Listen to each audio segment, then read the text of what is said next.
और आज की इस क्लास में स्टूडेंट्स वेरी वेरी इंपॉर्टेंट कुछ आपसे हम पूछेंगे। क्या? केवल रासायनिक समीकरण लिखो।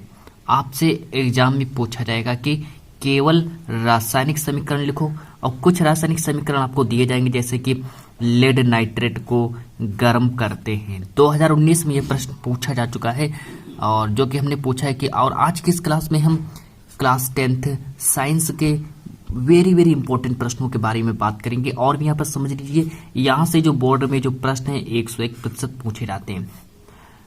और 2023 बोर्ड में अगर आप 2023 में बोर्ड की तैयारी, कहने का मतलब है 2023 में अगर आप पेपर देंगे तो ये क्लास आप लोगों के लिए वेरी वेरी इंपॉर्टेंट होगी। तो चलिए बात करते हैं और स्टार्ट करते हैं। साथ ही साथ में चैनल पर नए तो चैनल को अभी ही सब्सक्राइब कर लीजिएगा। तो चलिए पहले हम बात करते हैं जो मेरा पहला जो प्रश्न है, सबसे पहले प्रश्न के बारे में बात करते हैं कि क्या होता है जब केवल रासायनिक समीकरण लिखना है। कि अब पहला आपका समीकरण क्या है? चलिए पहला समीकरण है कि लेड नाइट्रेट को गर्म करते हैं, ये आपका पहला समीकरण हो गया। और कि पहला समीकरण है आपका कि लेड नाइट्रेट को गर्म करते हैं। अब चलिए अब आपको समझ जाते हैं कि लेड नाइट्रेट को किस तरीके से गर्म किया जाता है। चलिए बात कर लेते हैं। अब लेड नाइट्रेट का फार्मूला क्या होता है, चलिए आपको समझाते हैं। अब चलिए लेड नाइट्रेट को कैसे गर्म करेंगे, तो लेड नाइट्रेट चलिए बात करते हैं। आप देखिए पीबी किसका फार्मूला है? पीबी आपका लेड हो गया, लेड। अब लेड नाइट्रेट का पूछा गया तो नाइट्रेट का फार्मूला आपका हो गया NO3। सही से समझिएगा, NO3 का होल ट्वाइज। चलिए NO3। अब चलिए अब हमने इसको क्या किया, इसको हमने गर्म किया। अब हमने इसको गर्म कर दिया। चलिए अब इसको समीकरण को आपको हल करना है कि लेड नाइट्रेट को गर्म करने पर क्या होता है। तो केवल रासायनिक समीकरण ही आपको लिखना है। अब देखिए मैंने यहाँ पर PbNO3 का होल ट्वाइज लिख दिया, और आगे समझिए तो हमारा क्या, अब देखिए यहाँ पर मेरा समीकरण कंप्लीट नहीं होगा तो यहाँ पर हम 2 और लगा देंगे, अपनी तरफ से 2 मैंने लगा दिया। अब चलिए आगे बात करते हैं। इसको मैं गर्म कर रहा हूँ तो चलिए अब देखिए 2 यहाँ से लिया मैंने, 2 ये लिया, और आगे बात कर लेते हैं। 2 ये लिया। अब पीबी और यहाँ से एक ओ ले लिया, PbO हो गया मेरा, PbO हो गया। अब चलिए अब प्लस का फिर चिन्ह लगाएंगे। अब चलिए अब देखिए NO2, अब NO2 4NO2 मेरा यहाँ पर बन जाएगा, 4NO2 मेरा निकल आएगा।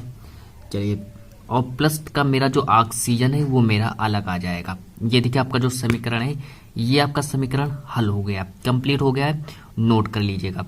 ये देखिए, और 2019 में ये प्रश्न पूछा जा चुका है कि लेड नाइट्रेट को गर्म करने पर क्या होता है। तो चलिए ये देखिए लेड नाइट्रेट को गर्म करने पर क्या होता है जब केवल रासायनिक समीकरण आपको लिखना पड़ेगा।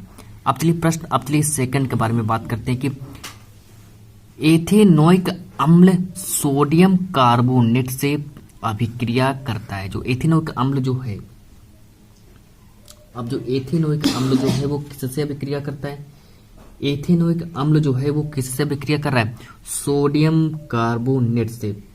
एथेनोइक जब अम्ल जो है वो सोडियम कार्बोनेट से अभिक्रिया करता है। तो चलिए हम आपसे अभिक्रिया कराते हैं। अब एथेनोइक अम्ल का फार्मूला क्या होता है? एथेनोइक अम्ल का फार्मूला समझ लीजिएगा।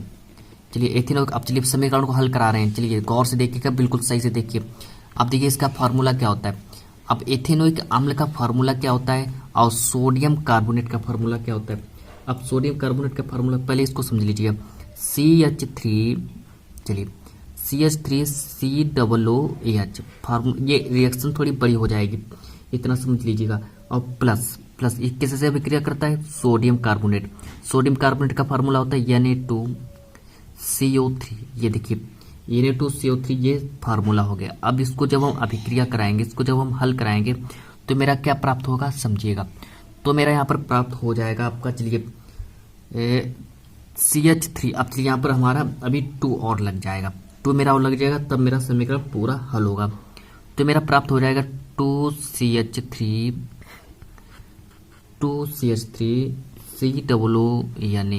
COO, देखिए मेरा ये प्राप्त हुआ। अब फिर आगे देखिए क्या करेंगे, प्लस का फिर मेरा क्या प्राप्त होगा, फिर मेरा CO2, कहने का मतलब कार्बन डाइऑक्साइड बाहर गैस निकलेगी, और जो जल है जल भी बाहर निकल आ जाएगा। अब इसके बाद मेरा जल बाहर निकल आएगा। ये देखिए मैंने 2 समीकरण के बारे में बात की और ये आपका जो प्रश्न नंबर जो 1 है ये आपका कंप्लीट हो चुका है। अब प्रश्न नंबर 2 के बारे में बात करते हैं। प्रश्न नंबर 2 के बारे में बात करते हैं। पहले आप लोग इसका पहले स्क्रीनशॉट ले लीजिएगा। इसका पहले आप लोग स्क्रीनशॉट ले लीजिएगा यहाँ से यहाँ तक, और इसका भी स्क्रीनशॉट ले लीजिएगा। चलिए अब यहाँ जो तैयारी जो आपकी चल रही क्लास 10th साइंस, आप चलिए प्रश्न नंबर 2 के बारे में बात कर लेते हैं। प्रश्न नंबर 2 के बारे में बात कर लेते हैं। चलिए अब प्रश्न नंबर 2 देखिए मेरा क्या कह रहा है। प्रश्न नंबर 2 के बारे में बात करते हैं। चलिए बात कर लेते हैं कि जब लोहे की कील को, अगर कोई लोहे की कील है और लोहे की कील को अगर हम कापर सल्फेट के, लोहे की कील को अगर हम कापर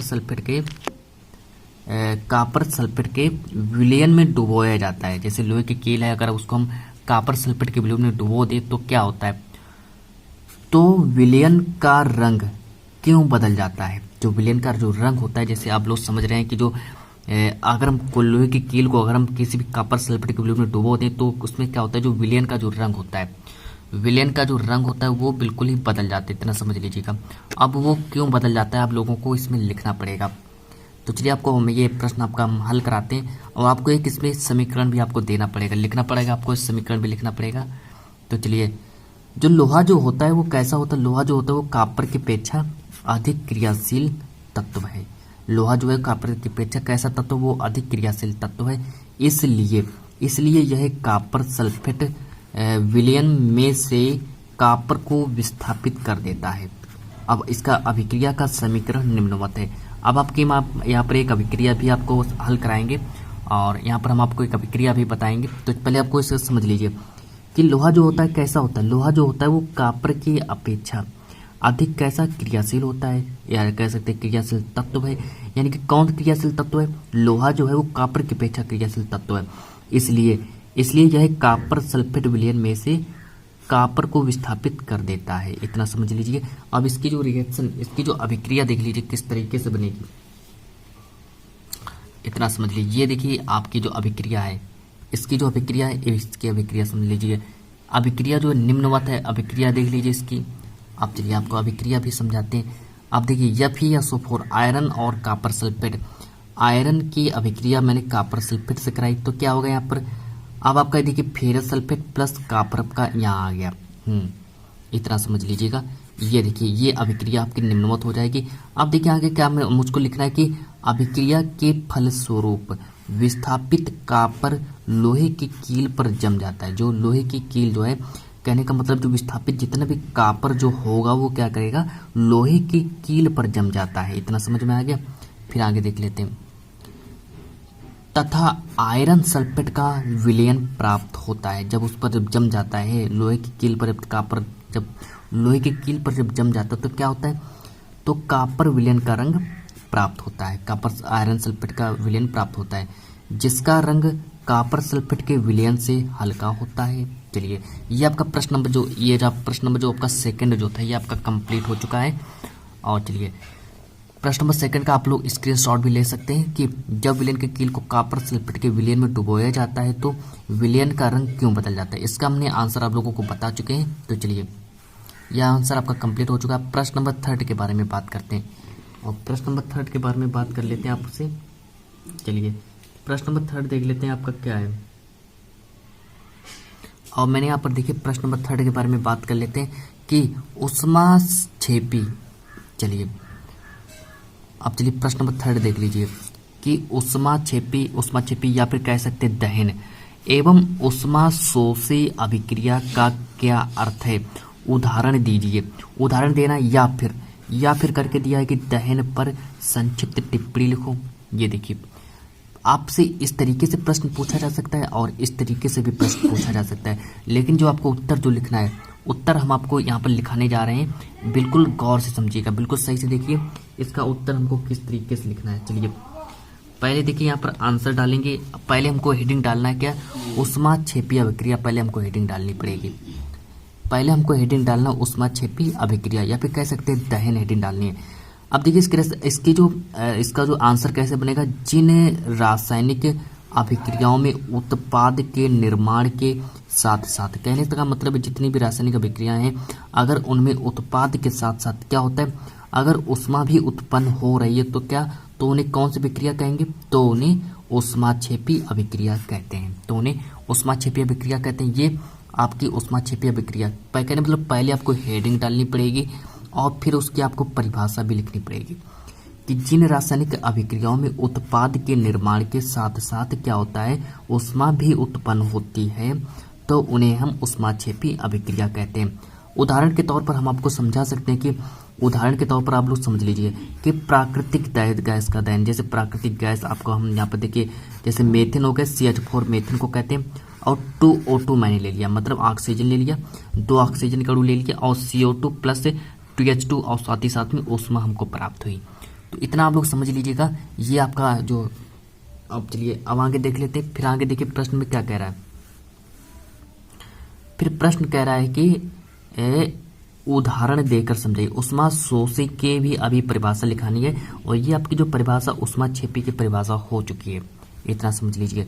अब ऊष्मा शोषी हेडिंग डालिए, ऊष्मा शोषी हेडिंग डालिए। चलिए इसको भी हल कराते हैं। ऊष्मा शोषी, चलिए ऊष्मा शोषी अभिक्रिया क्या होता है, चलिए इसको भी समझ लीजिए कि जिन रासायनिक अभिक्रियाओं में ऊर्जा अवशोषित होती है, कहने का मतलब जितनी भी रासायनिक अभिक्रियाएं हैं अगर उसमें ऊर्जा अगर अवशोषित हो रही तो उन्हें हम कैसी अभिक्रिया कहते हैं, उन्हें हम ऊष्मा शोषी अभिक्रिया कहते हैं। उदाहरण के तौर पर आप लोग समझ लीजिए कि यहाँ पर देखिए मैंने नाइट्रोजन प्लस ऑक्सीजन लिया है तो मुझको 2 अणु और ऊष्मा प्राप्त हुई, इतना समझ लीजिए। तो चलिए हमने यहाँ पर महत्वपूर्ण प्रश्नों के बारे में बात की। तो आज की इस क्लास को इतना रखते हैं, तब तक के लिए थैंक यू।